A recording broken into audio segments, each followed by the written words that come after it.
మీకు తెలియదా? చెప్పండి అంటున్నారు. తెలియదేమో కదా. పొలాలని బెదిరిస్తారు అంట కదా కాలేజ్ వాళ్ళు. 5,000 కట్టకపోతే అటెండెన్స్ తీసేస్తా, రేపు ప్రొటెస్ట్ ఏదో పెట్టుకుంటారంట, అరెస్ట్ చేపిస్తా, లోపల లేపిస్తా, పోలీసు వాళ్ళకి చెప్తా, కేసులు లేపిస్తా. భయపడతామా? పాత్రనే కదా డైరెక్టర్, దీనికి పాత్రనే కదా. సెయింట్ మార్టిన్స్ కాలేజ్లో బ్లేజర్లు అమ్ముకొని బతికినోడు వాడు. బ్లేజర్లు అమ్ముకొని బతికిండు. పర్సనల్ ఇష్యూస్ కాదు, స్టూడెంట్ ఇష్యూసే. అప్పుడు మా దగ్గర ఎవిడెన్స్ లేదు కాబట్టి నోరు మూసుకొని కూర్చున్నాం. ఈడ కూడా వచ్చి గవే కథలు పడితే ఒడుకుంటారు అనుకుంటున్నారు. మేము ఎందుకు వచ్చినామంటే 5,000 రూపాయలు అనవసరంగా పిల్లల్ని కట్టుమని బెదిరించి కొనకపోతే అటెండెన్స్ తీసేస్తా అని చెప్పేసి మీ కాలేజ్ మేనేజ్మెంట్ పిల్లల్ని బెదిరించింది. హెచ్ఓడీల దగ్గర నుండి ప్రతి ఒక్కరు పిల్లల్ని హెరాస్ చేస్తున్నారు. వీటి గురించి మాట్లాడడానికి వచ్చినాం. కాలేజ్ ఇన్స్టిట్యూషన్ హెడ్ ఇవన్నీ డిసైడ్ చేసేది ఎవరు? రమ్మనండి. మీరు ఎక్కడి నుంచి వచ్చారు చెప్పండి పేరు. నేను ఎవరు అని అడిగితే వాళ్ళ మిండెడ్ అని చెప్పండి, అర్థమైపోతుంది. నాకు తెలియదు సార్, అదే అడగండి. నేను ఆల్రెడీ మీ కాలేజ్ కింద ముందు కూడా వచ్చిన. ఇప్పుడు పాపం వీళ్ళందరూ చేంజ్ అయినట్టున్నారు. ఆడ లోపల బౌన్సర్లను పెట్టి అడ్మిషన్ల టైంలో ఒక్కొక్కడు ఒక్కో కాలేజ్ వాడు ఏమేమి చేసినా మాకు తెలియదా? మీదేంది పొజిషన్? సెక్యూరిటీ ఆఫీసర్ కదా. ఇక్కడ స్టూడెంట్స్ వాళ్ళు పీస్ఫుల్ గా వాళ్ళ డెమోక్రటిక్ రైట్ ఎక్సర్సైజ్ చేసుకునే హక్కు వాళ్ళకు ఉంది కదా. మరి పోలీసుల్ని పిలిపిస్తా, అది చేస్తా, ఇది చేస్తా, కేసులు పెట్టిస్తా అని ఏం బెదిరిస్తున్నారండి? మాట్లాడింది వాళ్ళు మీతో ఏం మాట్లాడింది, స్టూడెంట్స్ తో మాట్లాడితే నేను కనుక్కొని వాళ్ళని పిలుస్తాను, పిలవండి. మిమ్మల్ని పంపిస్తాను, లేదు వాళ్ళే ఇక్కడికి వచ్చి వాళ్ళనే రమ్మనండి. ఎందుకంటే ఏదున్నా కూడా స్టూడెంట్స్ ముందు మాట్లాడితే మంచిగా ఉంటది. ఇప్పుడు మేము పోయి లోపల మాట్లాడితే, నేను ఆల్రెడీ ఒకడు ఎవడో బట్టేబాజుగాడు అన్నాడంట, ఆయన ఏం రాడు, రాత్రి పైసలు తీసేసుకున్నాడు, మాట్లాడేసుకున్నాం, అయిపోయింది అని చెప్పేసి ఇట్లాంటివన్నీ చెప్తున్నారు. వీటన్నిటికి ఎవిడెన్స్ కూడా ఉంది మా దగ్గర.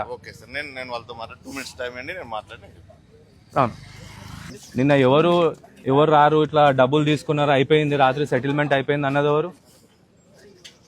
టాక్ అయితే వచ్చిందన్న, అందరూ టాక్ వచ్చింది. క్రాంతి కుమార్ పైసలు తీసుకుంటూ ఇప్పుడు ఏం పైసలు తీసుకుంటే ఇప్పుడు వచ్చింది కదా క్రాంతి కుమార్. మరి ఇప్పుడు నేను మీ అందరికి ఒకటే చెప్తున్నా, అడక్క తినే బతుకులు అయిపోయినాయమని. ఇక్కడ మీరు ఇంజనీరింగ్ చేస్తారు, ఇంజనీరింగ్ అయిపోయిన తర్వాత మీ ఫ్యూచర్ ఏందో మీకు అర్థమవుతుందా? లాస్ట్కి పోయి స్విగ్గీలో, జొమాటోలో గివి చేసుకోనికైనా మీరు ఇంజనీరింగ్ చదివేది? స్విగ్గీ, జొమాటో చేసుకోవడం తప్పు కాదు, కానీ లాస్ట్కి బతుకులు ఆడికే దిగజారుస్తున్నారు.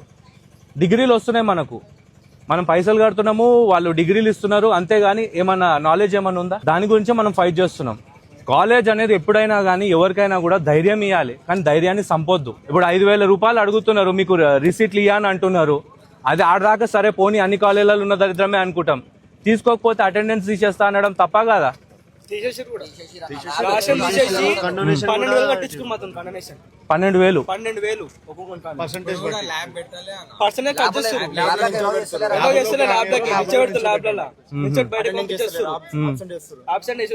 కావాలని ఎగ్జామ్స్ కూడా ఇప్పుడు వాళ్ళు మా ముంగడ మేము కాలేజ్కి వచ్చిన అటెండెన్స్ వేసుకోలేదు కూడా అర్థమైతలేదు. ఎంత ముందు వేసినా వెనకాల వేసుకోలేదు తెలియదు. తర్వాత కండోనేషన్ అని ఐఎస్ 20,000 దాకా, 1,000 నుంచి 20,000 దాకా చార్జెస్ వాళ్ళకి ఎంత వచ్చినా. అందుకే మా అజెండాలలో ఒక ఇంపార్టెంట్ పాయింట్ ఏం పెట్టినామంటే, ఇగో ఇక్కడ ఎంట్రీ అయ్యేటప్పుడు ఇక్కడ బయోమెట్రిక్ ఉండాలి, కాలేజీలో లోపల పోతున్నట్టు వేసేసేయాలి, కథం. ఇక అటెండెన్స్ ఉన్నా లేకున్నా గవర్నమెంట్ వాడే చూసుకుంటాడు. అరే ఈ పిల్లగానికి అటెండెన్స్ ఉంది, నువ్వు చేయొద్దు అన్నట్టుగా ఆ సిస్టమ్ ఉంటే ఎవరికి తలకాయ నొప్పి ఉండదు. దాని గురించి కూడా మేము ఫైట్ చేస్తున్నాం. మీరు ఎవ్వరికి భయపడాల్సిన అవసరం లేదు. ఈ రోజు వీడికి రానికి ఒకటే ఒక రీజన్ ఏంది తెలుసా? ఏదో ఈ రోజు ఏదో అయిపోతుంది, రేపేదో వస్తుంది కాదు, అట్లా కాదు. అన్నిటికీ ఒకటే ఒక కారణం ఏంది అంటే ధైర్యం. ఈరోజు నేను మీ దగ్గరికి రానికే కారణం ఏంది అని అంటే, మీకు ధైర్యం ఇవ్వడానికి వచ్చిన. మనకు రాజ్యాంగం కొన్ని హక్కులు ఇచ్చింది, ఆ హక్కులల్లా మనకు మాట్లాడే హక్కు కూడా ఉంది. ఎవరితో మాట్లాడాలండి? వీడేదో బెదిరిస్తున్నారు. వీళ్ళందరూ ఎవరు? మీరేం చేస్తారు సార్? ఈడ మీరేం చేస్తారు? ఒక్క నిమిషం సార్, నేను మాట్లాడుతున్నా కదా. మీరు సెక్యూరిటీ ఆఫీసర్ అన్నారు, ఇది మీ డ్యూటీ. నేను మిమ్మల్ని అడగాను, ఆయన ఫ్యాకల్టీయా? అంటే మీరు ఫ్యాకల్టీ ఏం టీచ్ చేయరా? ఫ్యాకల్టీ ఏ సబ్జెక్ట్ టీచ్ చేస్తారు? ఏం చెప్తారు చెప్పండి. ఆ పాత్ర ఉన్నాడు కదా, ఆయన పాత్రలు వేరే ఉన్నాయి. సెయింట్ మార్టిన్స్ కాలేజ్ దగ్గర పోరగాళ్ళు మాట్లాడుతుంటే వచ్చి ఇట్లా కెమెరాలు పెట్టి రికార్డ్ చేయించండి. ఎవరితోని? హెచ్ఓడీలతోని, మీలాంటి ఫ్యాకల్టీలతోని. ఇదేమైనా ప్రాబ్లంలు అయితే పోలీసులు చూసుకుంటారు, సెక్యూరిటీ ఆఫీసర్లు చూసుకుంటారు. ఫ్యాకల్టీ లాగా మీరు ఇక్కడికి వచ్చి దౌర్జన్యం చేసుడు ఎంత దిగజారిపోయిన విద్యా వ్యవస్థకు సంకేతమో మీకు అర్థమవుతుందా? ఫ్యాకల్టీ అని మీరు వచ్చి చెప్పుకొని నిలబడ నీకే కనీసం మీకన్నా మంచిగా అనిపిస్తుందా? మీరు నిలబడి రౌడీలాగా పిల్లల్ని బెదిరించి అటు ఇటు ఎవడొస్తాడు రా చూస్తా, మీ అటెండెన్స్లలో ఒత్తుతా, లోపల మార్కులు వేస్తా, ఇట్లా చేస్తా పిల్లలు భయపడి వెనకకు ముందుకు అవుతారనే కదా మీది. మీరు రౌడీలాగా బిహేవ్ చేస్తారు సార్. ఓ ఫ్యాకల్టీ అన్నప్పుడు గిదా మీరు కూడా సెంట్ మార్టిన్స్ లో పనిచేసారా ఇంతకుముందు? సమాధానం ఉండదు. నేను కూడా గదే చెప్తున్నా, వీడికి వచ్చి పోరగాళ్ళని బెదిరిస్తే మేము కూడా ఊకునేది లేదు. అంతే పాత్రతోనే వచ్చిర్రు. ఆడ పిల్లల దగ్గర బ్లేజర్లు నీకుందా? ఫ్యాకల్టీ అని చెప్పుకొని వచ్చి పిల్లల్ని ఇక్కడ నిలబడి బెదిరిస్తున్నావు మరి. సరే, ఫీల్డ్లో పుట్టి పిల్లల్ని బెదిరిస్తురా ఇట్లా?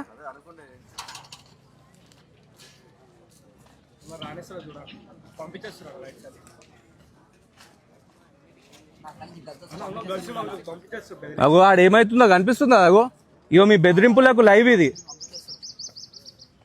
వాళ్ళకు రాజ్యాంగం ఇయ్యలేదా? ఆర్టికల్ 19(1) లేదా? వాళ్ళకు మాట్లాడే హక్కు లేదా వాళ్ళకు? పిల్లలకు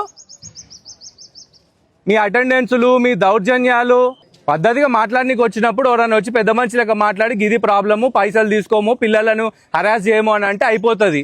అంటే వీళ్ళు ఫ్యాకల్టీనా? మీరు చేసేదంటే ఇట్లాంటి పనులు మంచిగా ఉంటుంది, కానీ గాళ్ళతో వాచ్మెన్ పనులు చేపిస్తే మంచిగా ఉంటుందా చెప్పండి? నేను దగ్గర 3 దశాబ్దాల నుండి ఇంజనీరింగ్ కాలేజీలు చూస్తున్నా, చదివినాను ఇంజనీరింగ్ కాలేజీలలో. ఏ ఫ్యాకల్టీ వచ్చి రోడ్ల మీద ఇట్లా నిలబడరు. ఫ్యాకల్టీ ఫ్రెండ్లీగా ఉంటారు. ఫ్యాకల్టీ అరే పిల్లలు మీరు జీవితంలో పైకి రావాలరా భయ్, మేము మీ వెనకాల ఉన్నామంటారు.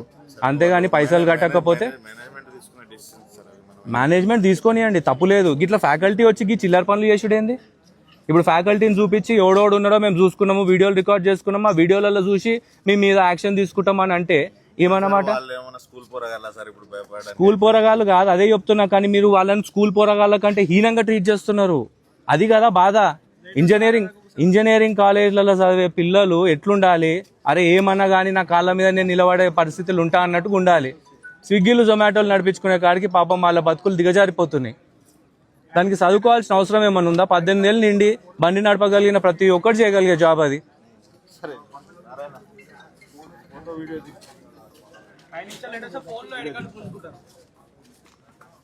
నేను ఏడో చూడలే, 5 నిమిషాలు లేట్ వస్తే అటెండెన్స్ పోతుంది తప్ప ఫోన్లో ఐడి కార్డులు అయితే ఎవ్వడు గుంజుకోడు. నేను చెప్తున్నా ఈ మాటలు మరి.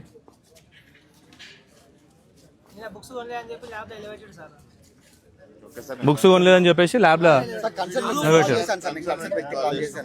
రమ్మనండి, మాట్లాడదాం.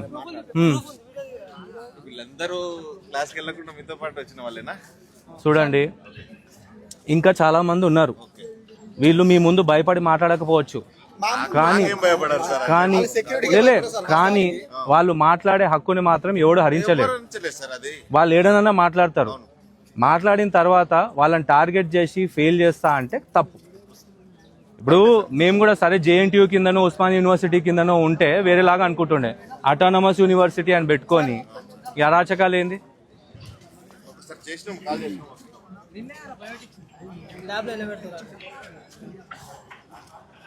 ఎందుకు ఫీజు కట్టనందుక? వీడిని క్లాస్ ఎక్కడ నుంచి ఏమన్నా తెలుసా? 4 సంవత్సరాల ఎట్లా పాస్ అవుతుంది నేను చూస్తాను మేడం. ఎవరు? ఒక మేడం. ఏమే ఆమె పేరేంది? బుక్లు ఎందుకు కొనలేదు అని అడిగింది. మేడం ఇప్పుడు కొనలేదు మేడం, మా వల్ల కాదు అని అడిగింది. ఎందుకు కొన్నావు అన్నాడు. ఫస్ట్ సెమ్ మా బుక్కులు లేవు, ఫస్ట్ సెమ్ లా. వీడు అదే అన్నాడు, ఫస్ట్ సెమ్ బుక్కులు లేవు అంటే చిన్నవాడు బుక్ లేకుండా చదివారా? మీ దాకా మేము చదవలేదా? మీ నాన్న ఇదే చెప్పిండా? మీ నాన్న ఇదే ఫస్ట్ టైంలో బుక్కులు ఎందుకు ఇవ్వలేదు మేడం? మళ్ళీ ఎందుకు ఇప్పుడు ఎందుకు? ఇప్పుడు నువ్వు వేయరు సెకండ్ ఇయర్ 2 అయితే ఎన్ని సప్లీలు ఉన్నాయంటే ఒకటి ఉందన్న. ఈ యాటిట్యూడ్ తో నువ్వు ఒక సప్లీ చెప్తున్నావు, నెక్స్ట్ సెమ్ లో చెప్తావా? నెక్స్ట్ సెమ్ లో నువ్వు 5-6 చెప్తావు, ఎట్లా పాస్ అవుతా నేను చూస్తానంటు. మా క్లాస్ టీచర్ నిలిపించి వీళ్ళని రూలమ్మ గుర్తెట్టుకొని రాపించుకుంది. రోజు అబ్సెంట్ అవుతుంది, రోజు అబ్సెంట్. లాస్ట్ కి మళ్ళీ కండోనేషన్ కట్టమంటారు. 20,000 అంటారా కండోనేషన్? 20,000 ప్రూఫ్ ఆలే పెట్టింది.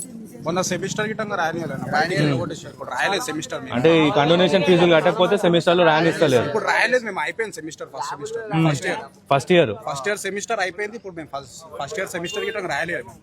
ఎందుకంటే ఏమంటారు వెళ్ళిపోయారు, తీసుకొని వెళ్ళిపోయారు. కండోనేషన్ అది హాల్ టికెట్స్ తీసుకొని వెళ్ళిపోతారు కండోనేషన్ గట్ట. ల్యాబ్ ఎగ్జామ్స్ ఇప్పుడు మేము రాయలేదు, అయిపోయింది. ఇప్పుడు ఎగ్జామ్ గిట్టంగా అయిపోయింది.